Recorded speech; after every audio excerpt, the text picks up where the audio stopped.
মনে রাখবেন একটা বিষয়, যে নফল নামাজের মধ্যে মানুষের দুনিয়া আখিরাতের ইজ্জত নিহিত রয়েছে। কে বলেছেন? ফেরেশতা জিবরাইল। জিবরাইল একদিন এসে বললেন, ইয়া রাসূলুল্লাহ, আমি যতটুকু জেনেছি, জিবরাইল তো আমাদের থেকে বেশি জানেন, তাই না? কিন্তু আল্লাহর ওহী নিয়ে এসেছেন 1,24,000 নবীর কাছে। তিনি বলেছেন, ইয়া রাসূলুল্লাহ, বান্দার সবচেয়ে বেশি ইজ্জত আল্লাহর কাছে বাড়ে রাতের নফল নামাজের মাধ্যমে। রাতের নফল নামাজ এক সময় ছিল পুরো রাত। আল্লাহ বলেছেন, ইয়া আইয়ুহাল মুযাম্মিলু কুমিল লাইলা ইল্লা কালিলা নিসফাহু আও ইনকুস মিনহু কালিলা আও জিদ আলাইহি ওয়ারাত্তিলিল কুরআনা তারতিলা। আল্লাহ বলেছেন তার রাসূলকে, আপনি পুরো রাত জেগে থাকুন, নাইলে অর্ধেক রাত, নাইলে কম অর্ধেক, নাইলে বেশ অর্ধেক রাত, মানে কমসে কম অর্ধেক রাত বা কম অর্ধেক রাত আপনি জেগে থাকুন, আর রাত্তিলিল কুরআনা তারতিলা, তারতিলের সাথে কোরআন শরীফ পড়ে যান পুরো রাত। পরবর্তীতে যখন ইসলামের কাজকর্ম অনেক বেড়ে গেছে, সাহাবীরা সারাদিন, কেউ জিহাদের ময়দানে, কেউ ব্যবসা বাণিজ্যে, কেউ কৃষি কাজে, আছে না মানুষের কাজ, তখন আল্লাহ পাক 5 ওয়াক্ত নামাজকে ফরজ করে দিয়েছেন, আর পুরো রাতের নফল ইবাদত করার যে বাধ্যবাধকতা, ওইটাকে আল্লাহ শিথিল করে ফেলেছেন, যে এখন আর পড়া লাগবে না।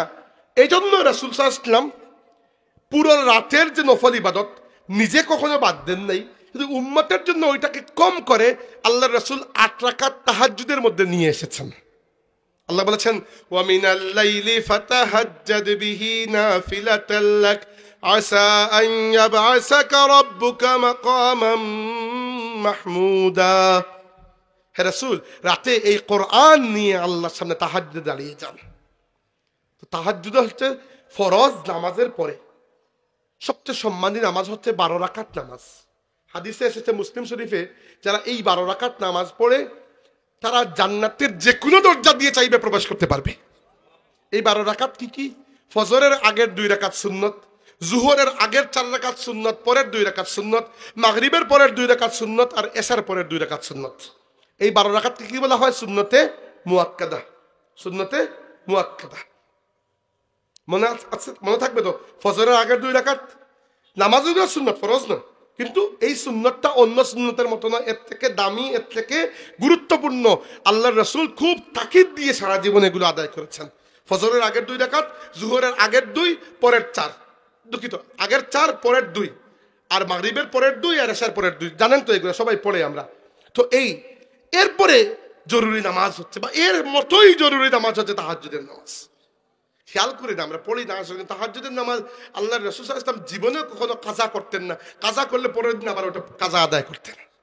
হ্যাঁ, উম্মতের জন্য এই নিয়ম নয়, রাসূলুল্লাহ সাল্লাল্লাহু আলাইহি ওয়াসাল্লাম নিজের জন্য এটাকে ওয়াজিব করে নিয়েছেন, উম্মতের জন্য ওয়াজিব করেন নাই। অনেক কিছু আছে আল্লাহর নবীর খুবই পছন্দের, খুব পছন্দ করতেন তিনি, কিন্তু উম্মতের কষ্ট হবে এজন্য তিনি আমার সহজ করে দিয়েছেন। উদাহরণস্বরূপ, আল্লাহর রাসূলের ইচ্ছা ছিল এশার নামাজটা আরেকটু দেরি করে পড়া হবে, অনেক দেরি করে, কিন্তু উম্মতের কষ্ট হবে তাই তিনি এশার নামাজকে এগিয়ে নিয়ে এসেছেন। রাসূল সাল্লাল্লাহু আলাইহি ওয়াসাল্লাম বলেছেন, লাউলা আন আশুক্কা আলা উম্মতি লা আমারতুহুম বিসসিওয়াকি ইনদা কুল্লি সালাতিন। আমার উম্মতের যদি কষ্ট না হতো, প্রত্যেক নামাজের আগে মিসওয়াক করাকে আমি বাধ্যতামূলক করে দিতাম। মিসওয়াক আল্লাহর রাসূলের খুবই পছন্দ। করেন মিসওয়াক? করেন না? করবেন তো ইনশাআল্লাহ। আমি ইদানিং মিসওয়াকের ক্যাম্পেইন শুরু করেছি, যে ওয়াজে খালি মানুষকে বলে আসছে যে মিসওয়াক করবেন, মিসওয়াক করবেন। কারণ কি?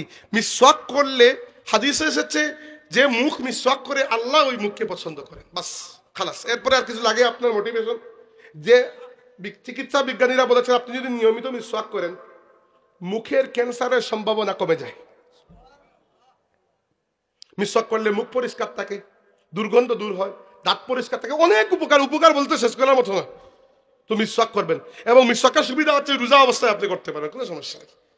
টুথপেস্ট দিয়ে রোজা অবস্থায় আপনি ব্রাশ করবেন না, কিন্তু মিসওয়াক আপনি করতে পারেন, কোনো সমস্যা নাই। মিসওয়াক যে কোনো সময় আপনি করতে পারেন, এই জন্য মিসওয়াক করবে। হ্যাঁ, খেয়াল করবেন এই থুতু যেন আপনার গলার নিচ দিয়ে না যায়, কারণ থুতু তো জমে যায়। তো এই জন্য আপনি মিসওয়াকের অভ্যাস করেন, এটা আল্লাহর রাসূলের পছন্দ।